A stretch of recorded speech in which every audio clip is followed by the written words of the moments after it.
Hi guys, welcome back to my YouTube channel. It's me, आपकी अपनी educator Swati Yadav. इसी के साथ स्टार्ट करते हैं हम अपना आज का वीडियो लेक्चर। आज के इस वीडियो लेक्चर में मैं आपको पढ़ाने जा रही हूँ क्लास 12th ह्यूमैनिटीज़ की वर्ल्ड पॉलिटिक्स का चैप्टर नंबर 3 जो कि है अल्टरनेटिव सेंटर ऑफ पावर, उसका टॉपिक 2 जो कि है एशिया। टॉपिक नंबर 1 जो था वो था हमारा यूरोपियन यूनियन, जिसको हम अपने प्रीवियस लेक्चर में कवर कर चुके हैं।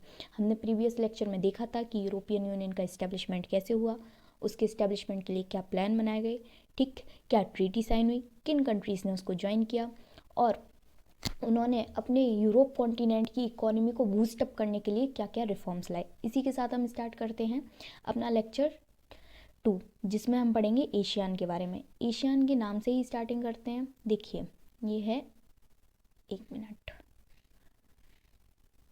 मैं इसको अच्छे से लिख,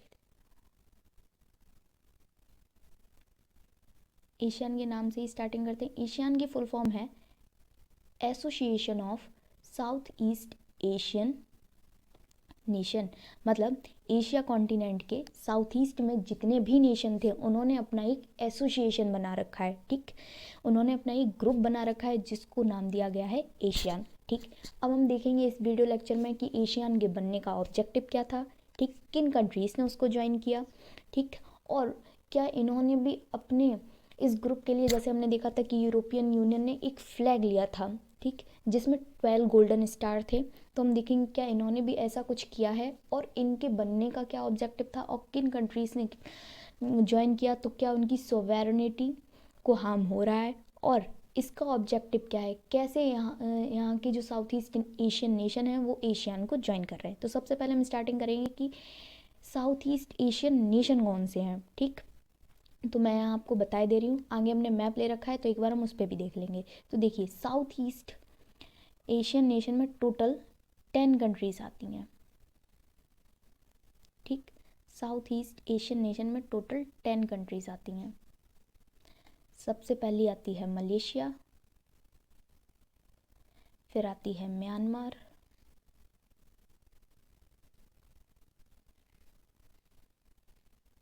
यहाँ लिखे दे रही हूँ, नंबर 1 मलेशिया, म्यांमार, ब्रूनी। अगर आप सही से इसको लिखा हुआ देख नहीं पा रहे हैं तो आप पेन नोटबुक लेके बैठा करिए, मैं बोलती हूँ तो आप उसको सुन के लिख लिया करिए। फिर आती है सिंगापुर, टोटल 10 नेशंस हैं, ठीक। फिर आती है कंबोडिया, इनको एक बार हम मैप पे भी देखेंगे। फिर आती है इंडोनेशिया, उसके बाद आता है लाओस, थोड़े ऊपर लिखे दे रही हूँ मैं। फिर आता है फिलीपींस,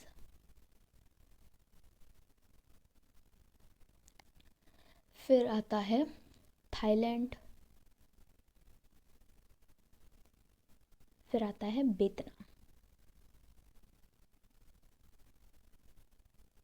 काउंट कीजिए, टोटल 10 हो गए होंगे, 1 2 3 4 5 6 7 8 9 10, ठीक, टोटल 10 नेशंस हो गए। अब इनको एक बार हम मैप पे भी देखेंगे तो यही 10 नेशंस मिलके साउथ ईस्ट एशिया बनाते हैं, ठीक। अब एक बार हम इनको मैप पे भी देख लेंगे। देखिए, ये मैंने आपकी बुक का ही मैप ले रखा है, इसमें दिखाया गया है। सबसे पहले यहाँ लिखा गया है बुर्मा। बुर्मा क्या है, ये जो है बुर्मा, ये म्यांमार का ओल्ड नेम है, ठीक। प्रेजेंट डे जो म्यांमार है उसका पुराना नाम है बुर्मा। ये देखिए, थाईलैंड है, कंबोडिया भी है, इधर वियतनाम भी है, ये लाओस भी है, देखिए थाईलैंड के ऊपर लाओस है, ये रहा। फिर इधर ये मलेशिया भी है। ऐसे करके आपको सब कुछ मैप पे मिल जाएगा। ये देखिए, इंडोनेशिया भी है, ये फिलीपींस भी है, ब्रूनी और कंबोडिया, कंबोडिया भी इधर ही है। तो ऐसे करके आपको सारे नेशन मिल जाएंगे। अब इनको याद कैसे रखें, याद करने की शॉर्ट ट्रिक क्या है, तो याद करने की शॉर्ट ट्रिक मैंने बना रखी है, MBBS, ठीक, मतलब सी, इसको थोड़ा सा ऐसे करें तो ये मैंने MBBS यहाँ, तो देखिए MBBS stand for Malaysia, B stand for Burma, B stand for Burma, हमें पता है कि बुर्मा जो है वो ओल्ड नेम है म्यांमार का, B stand for Brunei, S stand for Singapore. ठीक, तो एक ये हो गई। ठीक, इसमें हमें 4 याद हो गए। फिर उसके बाद है, इसको थोड़ा सा रिलेट करती हुई, CIPL, यानी MBBS के बच्चे जो हैं वो क्या देख रहे हैं, IPL देख रहे हैं। तो C stand for Cambodia, I stand for Indonesia, P stand for Philippines and L stand for Laos. अब जो MBBS के बच्चे हैं वो IPL कहाँ देख रहे हैं, तो वो IPL देख रहे हैं टीवी पे। तो T stand for Thailand and B stand for Vietnam. अगर आपको ये लिखा हुआ समझ नहीं आ रहा है तो मैं बोल रही हूँ, तो उसको आप अपनी नोटबुक में नोट कर लिया करिए। आप नोटबुक और पेन लेके बैठा करिए। ठीक, तो ये हैं ये साउथ ईस्ट एशियन नेशन। ठीक, इन्होंने ही मिलके बना रखा है एशियान। तो हम देखेंगे कि इसके बनने का रीज़न क्या था, क्या ऑब्जेक्टिव था एशियान के फॉर्मेशन का। इसी के साथ स्टार्ट करते हैं। देखिए, ASEAN, association of south east Asian nation. ठीक, अभी हमने देख लिया कि साउथ ईस्ट एशिया में कितनी कंट्रीज आती हैं। During Second World War south east Asia suffered economically and politically due to colonialism by Europe and Japan. ये तो हमें पता है कि सेकेंड वर्ल्ड वॉर से पहले या सेकेंड वर्ल्ड वॉर से कुछ साल तक पहले यहाँ की यूरोप कंट्री ने बहुत सारी कंट्रीज़ को अपनी कॉलोनी बना रखा था। यूरोपियन कंट्रीज़ ने यहाँ की बहुत सारी कंट्रीज़ को अपनी कॉलोनी बना रखा था, जहाँ से अपनी यूज़ के लिए यहाँ के मिनरल्स रिसोर्सेज को ये एक्सप्लॉइट किया करती थी। ठीक, अब जैसे इंडोनेशिया, ये सब किसी ना किसी यूरोप कंट्री का गुलाम हुआ करती थी या किसी ना किसी यूरोप कंट्री की कॉलोनी हुआ करती थी। अब सेकेंड वर्ल्ड वॉर हुआ तो वेपन्स वगैरह का यूज़ हुआ, तो उसके साथ साथ इनकी भी इकोनॉमी जो थी वो बहुत डाउन चली गई थी। अब आगे देखते हैं। ठीक, अब इनकी इकोनॉमी डाउन चली गई थी। उसके बाद सेकेंड वर्ल्ड वॉर के बाद क्या हुआ, यहाँ पर आ गई पॉवर्टी। ठीक, क्योंकि जितने भी मिनरल्स वगैरह थे वो तो जिनने कॉलोनी बना रखा था वो तो एक्सप्लॉइट करके अपनी कंट्री में ले गए। तो यहाँ पर हो गई पॉवर्टी और इकोनॉमिक बैकवर्डनेस, और इनके ऊपर प्रेशर बनाया जाने लगा कि आप सुपर पावर्स को ज्वाइन कीजिए। हमने ये लास्ट प्रीवियस वीडियो लेक्चर में भी देखा था। मैंने आपको बताया था कि सेकेंड वर्ल्ड वॉर के बाद पूरे वर्ल्ड में सिर्फ 2 सुपर पावर्स थी, एक थी USSR और एक थी USA। ठीक, और इन दोनों सुपर पावर्स ने अपने अपने एसोसिएशंस बना रखे थे या अपनी अपनी एलियंसेस बना रखी थी। इसने बनाया था नाटो, सिएटो, सेंटो, और इसने बनाया था वार्सो पैक्ट। ठीक, अब इनके ऊपर ये प्रेशर डालने लगे या ये प्रेशर आने लगा कि आप किसी ना किसी सुपर पावर को ज्वाइन कीजिए, क्योंकि ये तो उस टाइम अंडर डेवलप थी, या हम कह सकें उस टाइम अंडर डेवलपिंग थी, डेवलपिंग भी नहीं थी। ठीक, और स्टिल कुछ कंट्रीज़ जो थी या कुछ यूरोपियन कंट्रीज़ जो थी वो इनको अपनी कॉलोनी से फ्री करने के लिए भी एग्री नहीं कर रही थी। ठीक, तो हमने उसके लिए पढ़ी थी वेंडंग कॉन्फ्रेंस। ठीक, जिसमें हमने इंडोनेशिया को आज़ाद करवाया था और नेम को फॉर्मेशन किया था। ठीक, वेंडंग कॉन्फ्रेंस पढ़ी थी, इंडोनेशिया को आज़ाद करवाया था। ठीक, और नेम का फॉर्मेशन भी हुआ था। ठीक, जिसने इनको एक थर्ड पाथ प्रोवाइड किया कि आप इन दोनों में से किसी को ना ज्वाइन करके आप इसका पार्ट बनिए। ठीक, तो इसी के साथ स्टार्ट करते हैं। तो अब सेकेंड वर्ल्ड वॉर के बाद इनके यहाँ पॉवर्टी और इकोनॉमिक बैकवर्डनेस आने लगी। ठीक, गरीबी आने लगी और इनके ऊपर प्रेशर बनने लगा कि आप किसी भी सुपर पावर को ज्वाइन कीजिए।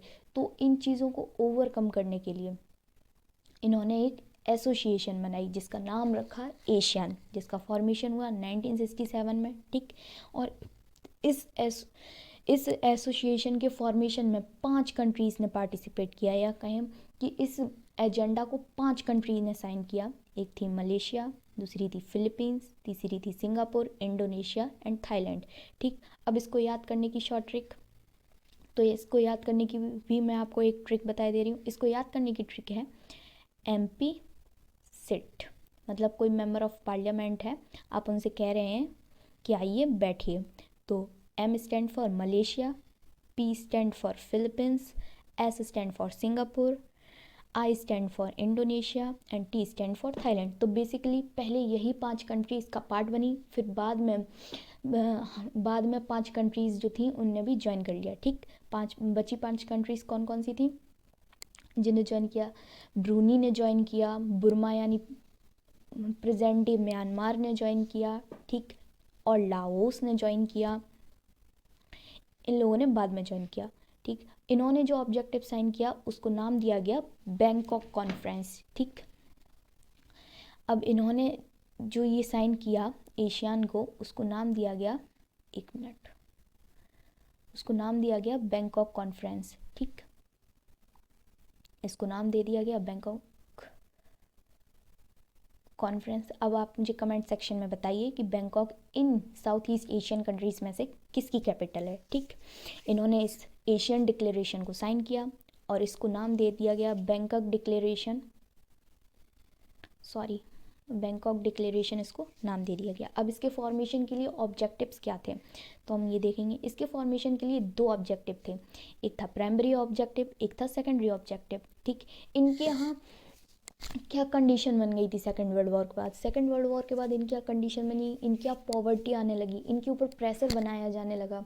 ठीक, और ये इतनी सालों से किसी ना किसी कंट्री की कॉलोनी रह के देख चुकी थी, इनके सारे मिनरल्स को एक्सप्लॉइट कर लिया गया था।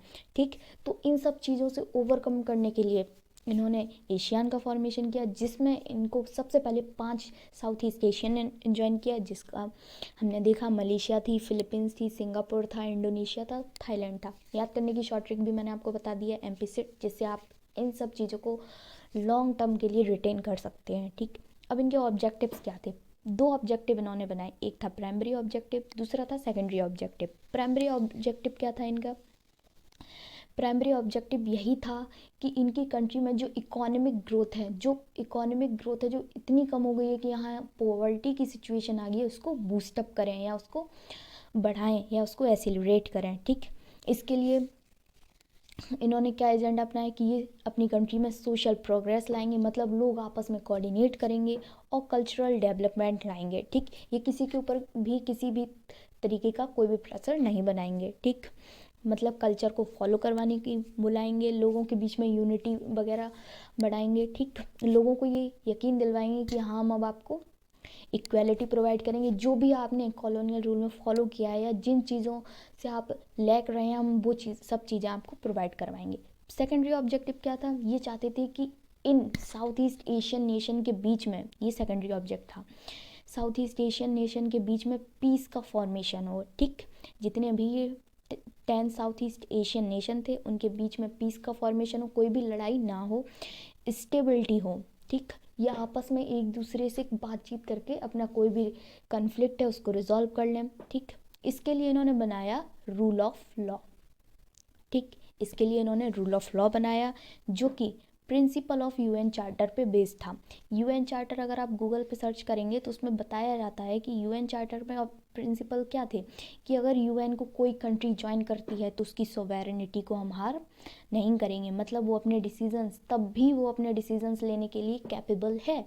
ठीक, दूसरा ऑब्जेक्टिव क्या था कि हम हर एक कंट्री को इक्वालिटी प्रोवाइड करवाएंगे। ठीक, हमें जो ज्वाइन करेगा हम उनके साथ इक्वल ट्रीटमेंट करेंगे। ठीक, हम लोगों के बीच में हार्मनी क्रिएट करने की कोशिश करेंगे, हार्मनी एंड पीस क्रिएट करने की कोशिश करेंगे, हम लोगों के वेलफेयर के लिए काम करेंगे। तो वही ऑब्जेक्टिव इन्होंने अपनाए कि एशियन को कोई भी south east Asian nation join करता है तो हम उसकी सॉवेरेनिटी को हार्म नहीं करेंगे, जो कि कॉलोनियल रूल में था। हम उनको इक्वालिटी प्रोवाइड करेंगे। ठीक, जो कि कॉलोनियल रूल में नहीं था, लोगों के पास इक्वल राइट्स नहीं थे। ठीक, हम उनके भले के बारे में सोचेंगे, हम यहाँ पीस का फॉर्मेशन करने की कोशिश करेंगे। लेकिन कॉलोनियल रूल में ऐसा नहीं था, वो मिनरल्स को, रिसोर्सेज को एक्सप्लॉइट करते जा रहे थे just because of their purpose. ठीक, just because of their development. ठीक, तो यही था एशियन के फॉर्मेशन का ऑब्जेक्टिव। इसके बाद इन्होंने और सब ऑर्गेनाइजेशन बनाई जिसके बारे में हम अगले वीडियो लेक्चर में देखेंगे। ठीक, इस वीडियो लेक्चर को ख़त्म करने से पहले मैं बताना चाहूँगी कि इन्होंने एक फ्लैग और बनाया था अपना। ठीक, एक कॉमन फ्लैग बनाया था जिसमें आप देख सकते हैं ये एशियन फ्लैग है।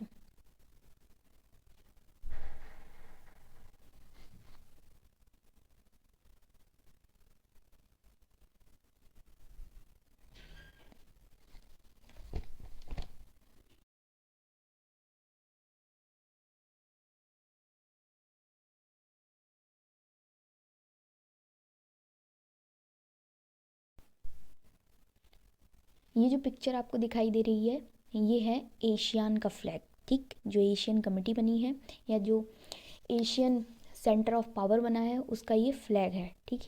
अब देखिए इसके बीच में मैं आपको ये बताना चाह रही हूँ कि ये इस फ्लैग का ऐसा बनाने का मोटो क्या है।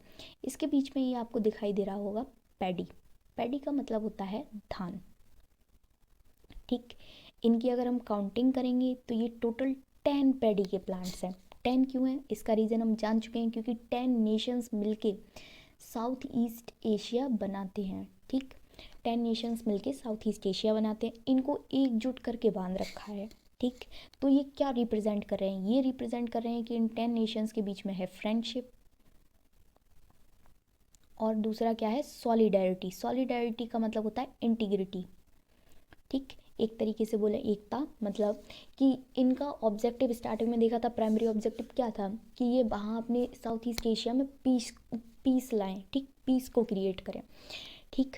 तो इसके लिए ये क्या करेंगे, कभी भी इनके बीच में कोई भी कन्फ्लिक्ट होगा तो उस पर ये बैठ के बातचीत करेंगे, लड़ाई झगड़े की नौबत नहीं आने देंगे, तो ये इसको रिप्रेजेंट कर रहा है, ठीक। दूसरा इनके बीच का ये जो साइड का सर्कल है ये रिप्रेजेंट कर रहा है यूनिटी, ये सिम्बलाइज कर रहा है यूनिटी कि हम एकजुट हैं, हम एक साथ हैं, ठीक। तो ये सिम्बलाइज कर रहा है यूनिटी। तो यही था एशियन का फ्लैग। नेक्स्ट हम देखेंगे कि 5 नेशंस के ज्वाइन करने के बाद जब Malaysia, Philippines, Thailand, Indonesia, Singapore ने ज्वाइन कर लिया था, उसके बाद 5 नेशंस ने और ने ज्वाइन किया। वो 5 नेशन कौन से हैं, 10 नेशंस थे ना यहाँ, तो वो 5 नेशन हैं। बाद में ज्वाइन किया ब्रूनी ने, ब्रूनी का पूरा नाम लिखा हुआ है आपकी बुक में, जिसका नाम ब्रूनी का पूरा नाम क्या लिखा हुआ है, ब्रूनी दरुसलम। फिर उसके बाद ज्वाइन किया वियतनाम ने, फिर म्यांमार ने भी ज्वाइन कर लिया, लाओस ने भी ज्वाइन कर लिया और कंबोडिया ने भी ज्वाइन कर लिया, ठीक।